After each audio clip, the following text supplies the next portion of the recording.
जय हिंद, वंदे मातरम. देवाच्या कृपेने कोणी आमचं सद्भाग्य मानतो. आई वडिलांनी आम्हाला जन्माला घातलं. देवाची तर कृपा खूप मोठी म्हणावी लागेल. कारण संदीप मेटगुले साहेब आम्ही एकत्र होतो शाळेला 5वी ते 10वी आणि नेहमी हसरा चेहरा.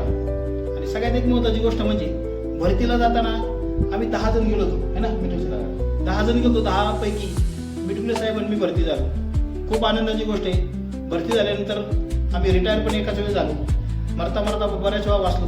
ही देवाची कृपा, मध्यशेवची कृपा, खंडोबाची कृपा, आईवडिलांची कृपा आणि सर्व धामारी ग्रामस्थांची कृपा मानतो.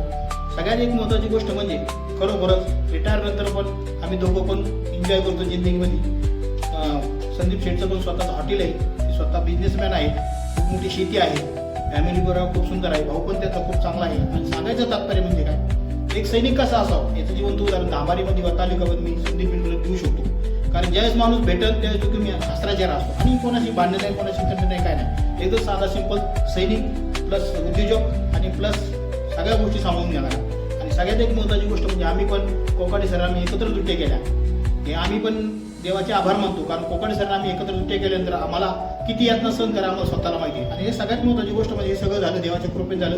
म्हणून येणाऱ्या यात्रेला 25, 26, 27ला मी खंडोबाचरणी प्रार्थना करतो.